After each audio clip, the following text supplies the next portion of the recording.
Belgicko, majster comebackov, písal sa rok 2018, mundiál v Rusku, 8 finále, Belgicko, Japonsko. Belgicko prehráva 0-2 a výsledok 3-2. Mundiál 2026, Belgicko, Senegal, Belgicko prehráva 0-2 a výsledok zápasu 3-2. Takže zdravíte, Ronsek pri ďalšom parte zo série Stav si s Ronskom. Pozrieme sa na včerajšie zápasy a taktiež si analyzujeme aj dnešné, pretože nastúpi o 1 v noci Cristiano Ronaldo. GG, skoro mi pukla žilka na čele, ale máme tu ďalšiu sériu Stav si s Ronskom. Ak chceš využiť moje tipy, tak hlavne na vlastné riziko, na vlastnú zodpovednosť, nejde o žiadnu spoluprácu. Ak sa pýtate na profit, tak sme v profite ostali, a to 55 eur. A túto sériu už máme viac ako pol roka. Anglicko vyzvalo 16-finálovom súboji Demokratické Kongo v Atlante. Pre Demokratické Kongo vyraďovacia fáza bola historická premiéra. Anglicko vyhralo skupinu L po výhrách nad Chorvátskom, Panamou a remizou s Ghanou. Favorit zápasu bol Anglicko, ale ako to napokon dopadlo? Anglicko, Demokratické Kongo 2-1 pre Angličanov. No ale tento zápas pre Angličanov musel byť tzv. Infarktový, pretože v 7. minúte prehrali proti Kongu a to Demokratické Kongo do tej 75. minúty nerobili také chyby. Áno, mali Angličania dosť veľké šance, aj to XG hovorí za všetko, ale proste kámo, tento brankár, to je čistý blázen. On tam vycáhel asi 4 golovky. Nechápem, prečo má hodnotenie 7,6, to je úplná kokocina od tejto stránky Flashscore. Podľa mňa to bol absolútny, ale že absolútny gól v tomto zápase. Anglicko síce dominovalo, malo veľké šance, lenže nevedeli ich využiť. Ako říkam, ten brankár fantastické zákroky tam vycáhel, lenže 75. minúta Harry Kane 1-1 a 2-1 Harry Kane. Harry Kane to proste zachránil a keď sa pozrieme na strelcov, tak Harry Kane je už na 3. mieste, delenom 3. mieste s Haalandom, má už 5 gólov, čiže ak Anglicko postupí, tak to kľudne môže byť aj turnajový strelec. Anglicko narazí na Mexiko. No a mexická obrana neinkasovala gól už 370 minút plus nastavený čas. To bude ťažká úloha Angličanov. V zápase Anglicko-Demokratické Kongo Ronsek typoval, že Anglicko vyhrá a padne menej ako 3,5 gólov. Ronsek favorizuje Anglicko, ale nečaká nejaké gólové hody. No a tak tip, že Anglicko vyhrá a padne menej ako 3,5 gólov je za mňa veľmi reálny tip. Taktiež Ronskovi vyšiel tip, že nepadne v nadstavenom čase druhého polčasu gól. Kľudne do čoho by som išiel je, že v druhom polčase v nadstavenom čase nepadne gól. Dosť lákavá stávka a kurz 1,4, no neskús to. Taktiež som typoval, že Ivan Toney strelí gól proti Kongu, lenže on nenastúpil, čiže sa ti to ako keby vynulovalo. Presvedčivé víťazstva v 3. zápase skupiny zabezpečilo Belgicku prvé miesto v skupine G. Belgičania v Sietli vyzvali Senegal, ktorý postúpil z 3. miesta. Išlo o vôbec prvý vzájomný zápas. Belgicko, Senegal, čo si blázen, strašne mi bolo ľúto toho Senegalu. Fandil som im, čo si debil, 3,58 XG a oni bohužiaľ prehrali, čo si blázen. Prvý polčas bol neskutočný od Senegalu. Belgicko je proste majster comebackov. 2018 prehrávali 0-2 s Japonskom, otočili to taktiež aj proti Senegalu. Čiže Diarra pleskel gól, Sar dal krásny gól na začiatku druhého polčasu. To bol fakt, že gól, ktorý asi uvidíme aj v highlightoch nejakých majstrovstiev sveta 2026. Lenže bohužiaľ záver zápasu, nechali si streliť 2 góly, 2-2, potom išlo predĺženie a Tielemans, kontroverzná penalta. Ach, taký faul, tí sráči, vole. Fun fact je taký, že tie africké týmy proti tým európskym majú smolu v 86. minúte. Ak si dobre pamätáte, Haaland pleskal gól, víťazný gól. Práve v 86. minúte Harry Kane pleskal víťazný gól proti Kongu v 86. minúte, no a Lukaku pleskal taktiež gól proti Senegalu v 86. minúte. Neviem, či si to niekto všimol, ale ja áno. 86.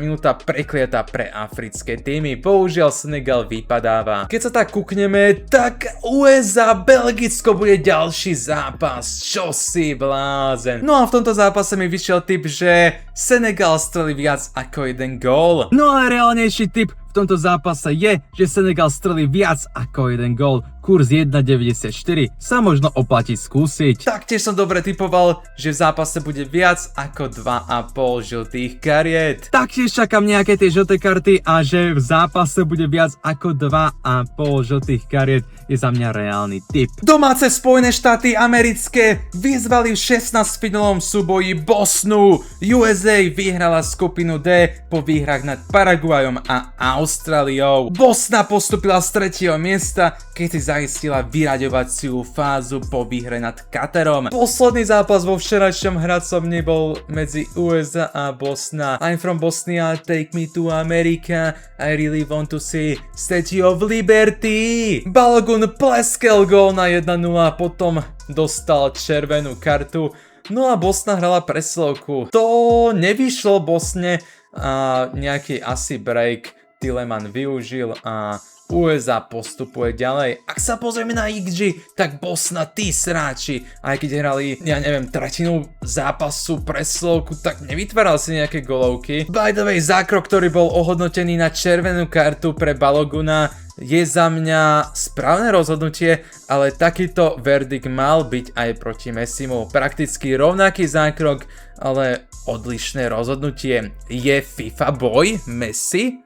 Či sa to iba mne zdá? USA, Bosna. Roncek správne typol víťaza tohto zápasu, že USA vyhrá. Roncek v tomto zápase favorizuje zverencov Trumpa a že vyhrajú je za mňa reálny tip. Že Bosna bude mať viac ako 2,5 rohových kopov. Solidný tipec na tvoj tiket môže byť, že Bosna bude mať viac ako 2,5 rohových kopov. Kurz 1,61 sa oplatí. No teda vyšlo mi 6 tipov zo 7 a takúto percentuálnu úspešnosť moje tipy teda majú za majstrovstva sveta vo futbale. Odporúčil som vám už 235 tipov, z toho 155 sú víťazné. V profite stále ostávame 55 €, pretože toto sa stalo s mojím tiketikom. Čo si blázen? Čo si blázen? Ivan Toney nenastúpil na zápas proti Kongu, čiže sa mi to ako keby vynulovalo. A tak z výhry 18 € to išlo na výhru 6 €. A keďže Anglicko prehrávalo po prvom polčase, nervíska som mal jak blázen, som to cash outnul. Čiže sa mi ako keby vrátil vklad. Keby som to nechal, tak tento tiket je výherný. Z 2 € máme 6 €, pretože USA vyhrala, Bosna mala viac ako 2,5 rohových kopov, Senegal pleskal viac ako 1 gól Belgicku a taktiež Anglicko napokon otočilo a padlo menej ako 3,5 gólov. Keďže som to cash outnul, sme stále v profite 55 €. Ak chcete presne, tak sme v profite 54,96 centy. No a teda túto sériu máme viac ako pol roka, let's go! Sme profitoví stále. My sa tak už poďme pozrieť, čo nás čaká v tomto hracom dni. Čisto európsky súboj v 16 finále v Los Angeles prinesie tradičného účastníka vyraďovacích bojov Španielsko proti Rakúsku,